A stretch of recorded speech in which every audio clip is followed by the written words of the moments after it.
Gus, calm down. Calm down. Calm down, Gus. Settle.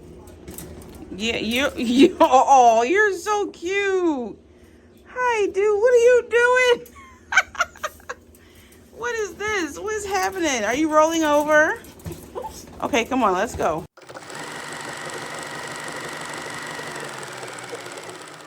What's going on, YouTube, and welcome back to my channel. If you've been here before, thank you for returning. If you are new to the channel, make sure you hit that subscribe button and turn on those post notifications so you are notified every single time I drop a video and you don't miss not one video. Everybody in here, smash that like button, share this video, and drop a comment down below during the video, after the video, before the video. Whatever you feel, let me know what you think. Let me know what you like about the video. Let me know what you want to see next. You saw by the title and the thumbnail, we got a good one. So let's get straight into this groom. Also, you guys, make sure you're continuing to watch the ads. I know some of them can be a little lengthy, but watch them as much as you can for as long as you can. It truly does help support the channel and support me. It helps me to do this on a more full-time basis, and it really does keep me out in the algorithm as I've been, and keeps the channel growing. I really appreciate it and I love you guys. Let's get back into the groom. Okay, so this is Gus, and he is roughly about 6 to 7 months old. And the mom came in, just like you guys read, the mom came in and stated that the last groomer that she was going to was refusing to cut his hair because they said that the coat wouldn't look right if it was shaved short. Now, I don't know the full story. What I think may have happened is I think she may have misinterpreted what the groomer said, because typically with puppies we will explain to the owners, because a lot of owners come in and they want their puppies cut at 2 months old, and we explain to the owners, listen, if you cut the puppy's hair too soon, one, no, it's not going to look right. Two, you're going to disrupt the coat pattern and the adult coat growing in. And three, you don't want to cut a puppy's hair that soon anyway, because you can potentially damage the coat later on in life or as the adult coat grows in. So you don't really want to cut a puppy that is too young, give them too much of a haircut when they're young. Typically, puppies get cut around 6 months. So today we're going to be doing a full body haircut on Gus. And it's quite interesting because I can kind of see why his last groomer didn't want to do a full body haircut on him, because there are some things that he needed to work on, but it wasn't enough for me to say, okay, hey, he can't get a full body haircut today. He definitely did really good for his full body haircut, his very first full haircut, but there is some things that he needs to learn how to work on, which is standing on the table, understanding that I have clippers and sharp tools around the face. So I get why the groomer did not want to do a full body haircut, but for me it wasn't enough for me to say, okay, no full body haircut. So Gus was in pretty decent shape besides the 2 mats on his ears, and the reason why I'm brushing them out prior to the bath is because when you brush out mats before the bath, it's actually better for the coat because it fluffs up the coat when you're dematting the ear or dematting a leg or dematting the tail. So then when you go and wash it and condition it, it falls silky like his natural coat would if it wasn't matted in general. And then it also kind of helps to take care of the coat after you're brushing it and kind of dematting the fur. Now, when she first came in, she actually told me that she had gotten Gus cut really short before, and she thought it looked fine, but the groomer didn't like it. So she kind of told me 2 different things, but I can tell that he's never gotten a haircut before. He may have gotten maybe like an outline trim where he was trimmed up tight, but he never gotten a full body haircut before because he still had a lot of puppy fur. So all that black fur that you see on his tail and kind of laying smooth to his back, all of that is puppy fur. Once you shave a dog down, that does not grow back. And I'll record him again the next time he comes in, and then I'll give y'all an update so y'all can see, now that he's shaved, what an adult coat looks like coming in. So pet parents, you don't have to tell us that your dog has gotten a haircut before just so they can get a haircut. If the dog is okay, we will give a haircut, but if the dog is not okay, we won't give a haircut. It just really all depends on the dog, because we don't want to push dogs through anything that they are not comfortable with. So I could tell that he had never gotten a haircut before, but I could tell she also really wanted him to get a haircut. I was just going to do what was safe for the dog at the end of the day, and it turns out he was pretty decent for it. And let me just mention, we also don't want to ruin the dog's grooming experience. So, their first time coming to the grooming salon can be a pretty big experience for most dogs. So, it can be very triggering for dogs. It can make or break whether they like coming to the grooming salon in general. So, their very first time there, we don't really want to push them over the edge of what they can get done that day or force them through anything that they're not comfortable with, because again, you don't want to ruin grooming for them, because then you'll have that dog that shakes and shivers when they come to the grooming salon, and you'll be like, oh my, you're doing something to my dog, that's why he doesn't like coming here. No, it's because he was forced through a lot of steps that he should have just been gradually walked through. So it's best for when your puppy first goes to the grooming salon, just get an introductory puppy trim, so that as they face, feet, and the sanitary. And your dog doesn't need anything else their very first time, because they're only 2 months old, 3 months old, 4 months old. So you don't want to push them through anything else. But I don't want to dwell on puppies because we've talked about that twice already. So let's just get into Gus's groom. What I'm going to be doing on him for his bath. Right now I'm washing him in a color enhancing shampoo by BioGroom. That is actually a really good shampoo. It has a bit of an earthy scent to it, but it's a decent shampoo. It definitely enhances the color of their coat. It gets them nice and clean the very first time you wash, so you don't have to scrub them twice. And it has a really, really nice scent to it. I like a little bit of an earthy scent, but the scent is pretty nice.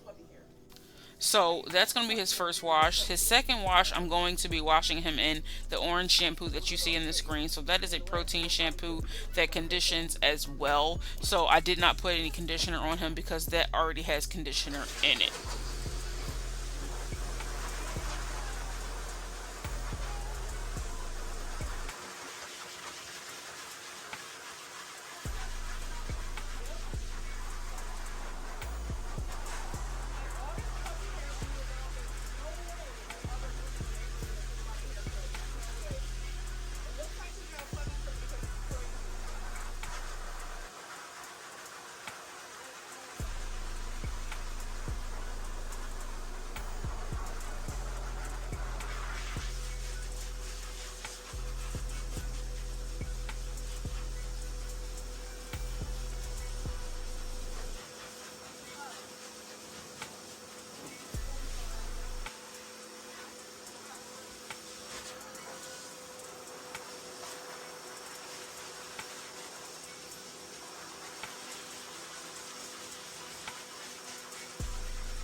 blood sacrifice.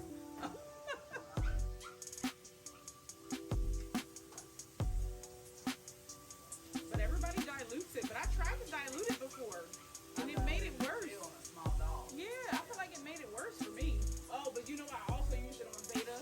Yeah. That big old Pyrenees poodle thingy, poodle whatever.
boy.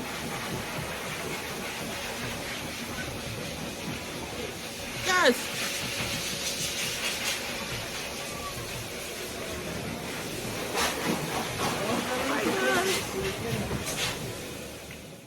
Okay, so before I actually clipper his body, I'm just going to rub my clippers around his head and around his ears and his cheeks just to see how he reacts to the clippers being on him. And I generally do this to a lot of my puppies just to test it out to see how they do before I give them a full body haircut to test and see if they are actually okay with the full body haircut, if they're okay with the sounds of the clippers. Now, if the dog has gotten enough puppy trims, they should be okay with the clippers around their face and they should be ready for you to give the full body haircut. So what I'm doing on him is a 4 blade, and I didn't want to go too short. I know she wanted him nice and short, and the 4 blade she actually loved. That's the haircut he gets every single time he comes in, but I didn't want to go too short because I didn't want to go short enough where he jumps and the blade is too sharp and it nicks him and he doesn't like grooming. So I wanted to go where I had a little wiggle room. If he moved and I messed up, I was able to kind of fix it and clean it up. So usually a 4 blade or a 3 blade is a really good blade if the owner wants their dog shaved pretty short and you want to go with a blade that's kind of safe where you have wiggle room to kind of mess up somewhere. And like I said, I definitely can see why the last groomer didn't feel comfortable giving him a full body haircut because he does have some areas that he needs to work on and some areas where he needs to learn to feel more comfortable and also just typical puppy behavior, not be so nosy. But we'll get into that as the video goes on and I'll explain what I'm doing while I'm doing it.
So right here, while I'm going to start shaving down his legs, you're going to see him lay down and kind of roll over to his side.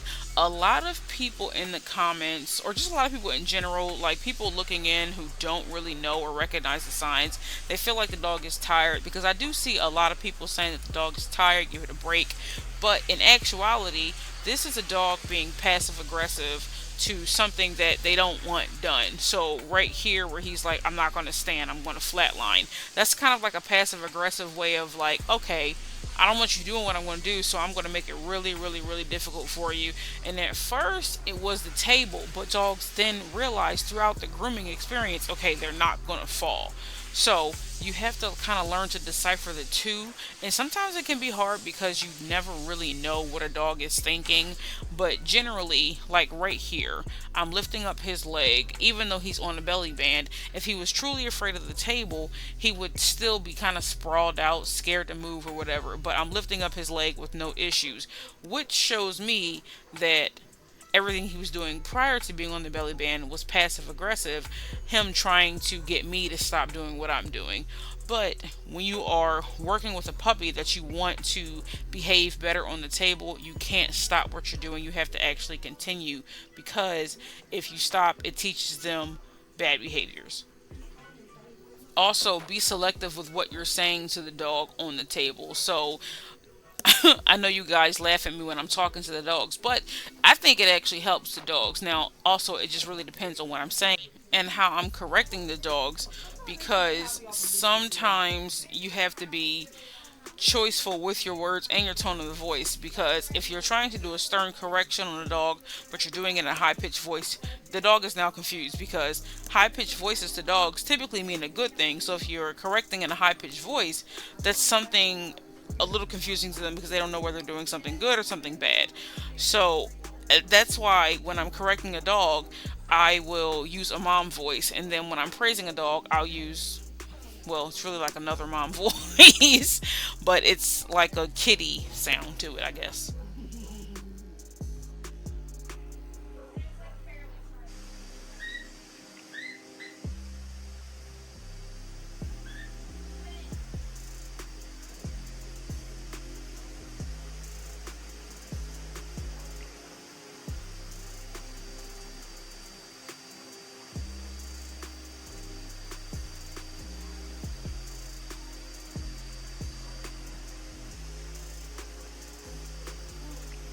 No, no.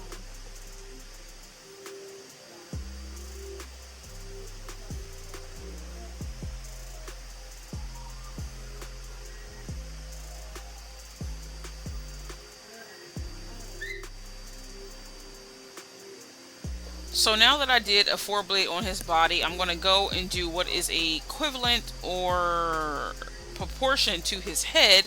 It's going to be a 5/8 guard comb. So a zero guard comb, it's usually yellow, but this is a wide guard combs, and I got them from Affordable Grooming Shears, so they don't have colors.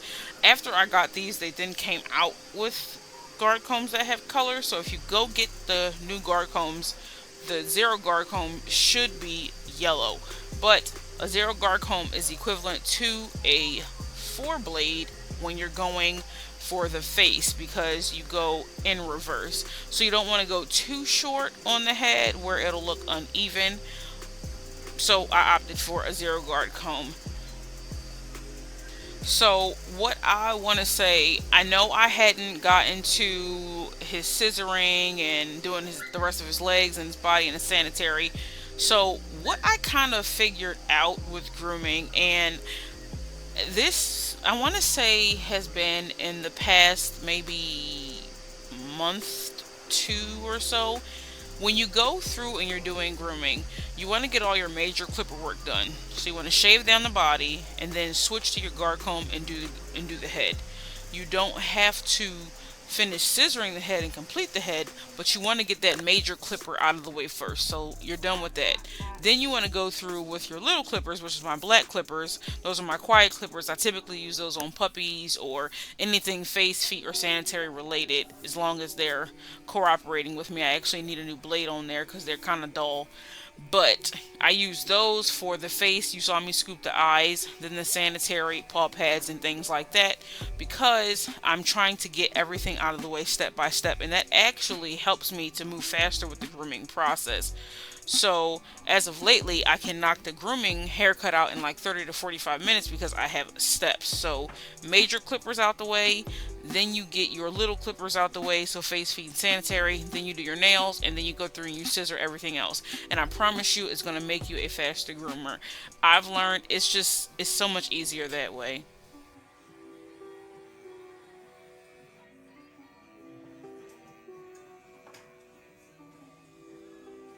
The clippers that I'm actually using, my major clippers, not these black ones, but my major clippers are the Heininger Opals. I do not regret getting those one bit. I've gone through a few clippers actually. When I first came out of grooming, they gave us the Andis clippers, and they are very heavy, very, very heavy. They are two speeds. They usually come in black, blue, and green, but they are extremely heavy and they hurt your hand. So then I went cordless and I got the Wall KM cordless clippers, and those were really nice, but they were top heavy, very, very, very top heavy, and they were again hurting on my hand. They were very painful to my hand. And then after that, I got old clippers from one of my old bosses, and the clippers actually kind of conked out on me after I moved down here shortly. And those were really, really, really lightweight clippers, but they were terrible clippers. I mean, they left choppy marks in the dog. I had to do so much scissor work. So after those clippers, I was like, you know what? I'm going to invest in some really good clippers. So I got the Heininger Opals. I promise you, if you are looking for a good clipper that cuts like butter, that's super lightweight, it's not tight on your hands, the Heininger Opal clippers are phenomenal. No, this is not an ad. They should sponsor me, but this is not an ad. This is not a sponsorship. I just really love these clippers. If you're looking for good clippers, trust me, it's worth it to invest in them. They are amazing, and I promise you, you will not go to any other clipper. And they are super durable, super durable. I dropped them and they still work. Actually, was that a dream that I dropped them? Actually, I think I had a dream I dropped them.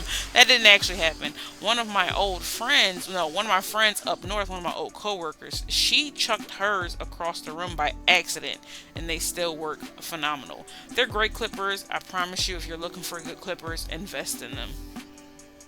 Now, back to the video. Right when I was doing his front paw, you guys saw him trying to lay down and roll over. That is him being passive aggressive. They know what they're doing. Dogs know what they're doing when they do that, because they know you don't want them to lay down or sit down, because one, it's not comfortable. So at some point in time, you're going to have to let their arm go, because they're going to be uncomfortable and they're going to be in pain. Now, granted, it's self-inflicted pain from them, but all they know is, okay, if I twist around like this, I know they'll let go. So that is why you see him on the belly band, because his front paws he is not a fan of, and if he wasn't on the belly band, he'd be rolling all over the table.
So typically when I'm doing a dog's nails and I notice that they're starting to pull or yank their foot away, usually I'll let them do what they have to do. If I'm not on a time crunch, if I am on a time crunch, I'll get them quick back with the game and what we're doing. But typically I'll let them kind of pull around, figure out that they can't go anywhere, and then that's when I go with the knock it off. Stop it. You are just fine. You need to calm down. That mom voice. You have to get dogs with the mom voice because that's what they listen to, especially when they're puppies, because when puppies are born, they're learning, they're nursing, and different things like that. Once they get to right around 4.5, 5 weeks, that's when their mom, the mother dog, starts to teach them behavioral issues and she starts to correct behavior issues. So when people see groomers being stern with a dog, or if they raise their voice a little bit, or if they use a mom voice on a dog, they say, "Oh, you shouldn't yell at that dog. You shouldn't do this." If the dog was with the mom, or if the dog was in a pack, that dog will get bit. That is what happens. Pack leaders bite the dogs that are out of line to get them back in shape, or it turns into a scuffle through dogs. That is how dogs operate. They operate through a pack leader pack mentality.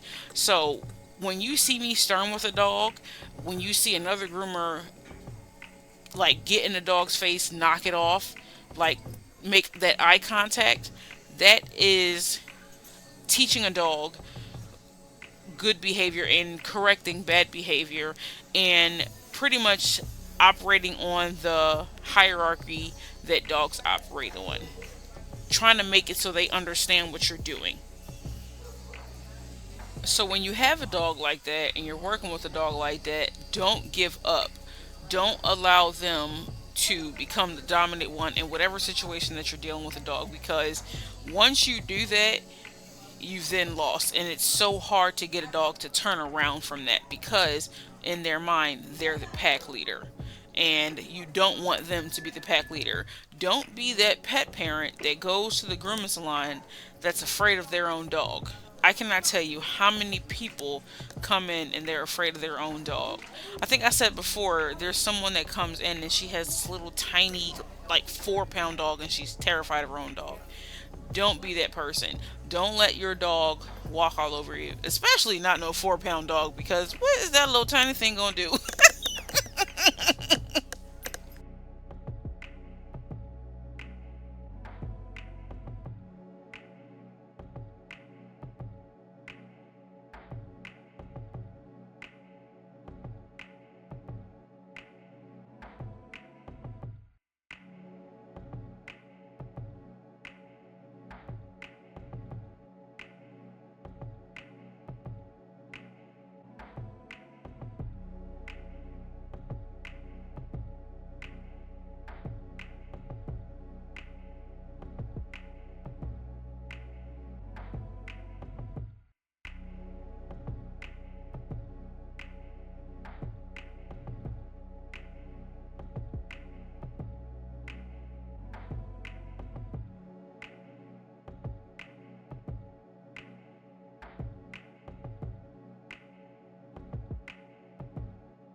Okay, so while I'm working on his face is where you're going to see me do the most correction for Gus, because Gus is a puppy and he's a very nosy puppy. So he wants to see everybody that's coming in. He wants to see what dog is walking past them.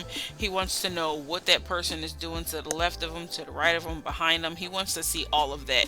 And the reason why I have to correct him so much is because I have shears in front of your face. So when you want to look at this dog that's walking past and you jerk your face real hard, you can get cut. So when you are training a puppy, it's all about teaching them they can't do that. So Gus had to get corrected a lot when I was working on his face. So like I said in the beginning, I can definitely understand why the groomer that had him last time did not want to do a full body haircut, because he can be a bit dangerous. He can be a bit dangerous because, again, he's a very nosy puppy. So it's all about having control over his face, and that is what I am trying to instill. So you're going to see Gus. He's going to be shaken because he's going to be nervous. And he's going to be scared because I had to correct him, not in a way where he got hurt or anything, but I had to use a stern voice with him so he understood. Listen, you cannot do this. This will end badly. Now, granted, like I said, you're going to see him shake, you're going to see him nervous in here, but Gus loves me. When I tell you there is no dog that comes to that salon that loves me more than Gus, I'm going to videotape the next time he comes in so you guys can see it. I don't know if I said it yet in a video, but I'm going to videotape it so you guys can see it. This dog loses his mind when he sees me because I established that dominance over him, but also we're still playful. I still let him play. I still let him have a good time. I still let him be a dog. I still let him be a puppy. I still let him have that energy. But he knows on the table, it's game time. It's serious time. It's you need to sit still time. And he understands that. That is why you instill all of this when they're young, so they can grow up to be great babies. And I love Gus just the same. He's actually one of my favorite clients that comes there because he's got such a personality. He is literally just a people's dog. He loves people. He loves to be petted. He loves to run around. But he knows on the table it's game time.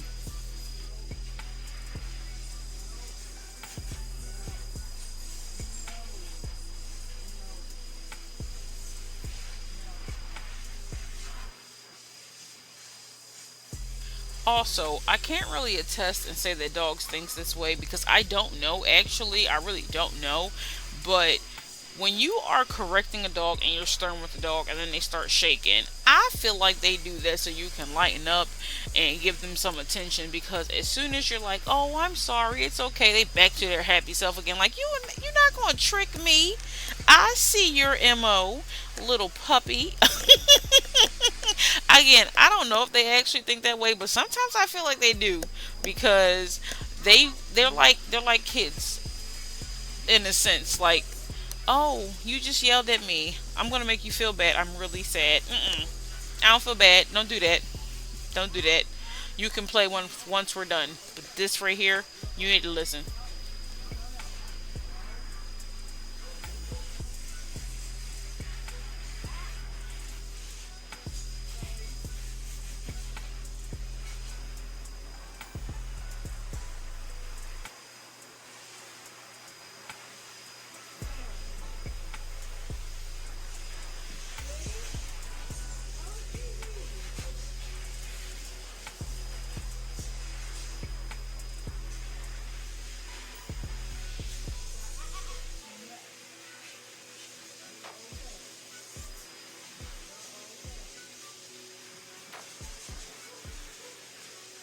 Now, see, when I was stern shaving his lips, he was shaking and, "Oh no, don't do it." And then when I was like, "Oh, see, that was easy," when I used that high pitched voice, he's like, "Oh, I can be free." No, no, you can't be free. We're not done. I just wanted to congratulate you for getting through this part. That's what I'm talking about. Right here. Right there. I think they have an MO. Dogs have an MO. You can't convince me otherwise.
So you're going to see me turn him around because he was trying really hard to focus on a dog on a separate table. So sometimes you just have to cut that focus and turn them away from what they're trying to look at.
Okay, so now I am finishing up Gus and putting his finishing touches on him.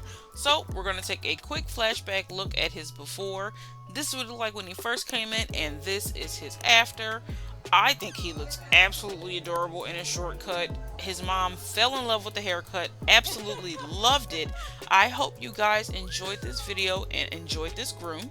Make sure you guys smash that like button, share this video, drop a comment down below, do all that fancy YouTube stuff. I love you guys. Train your dogs for grooming.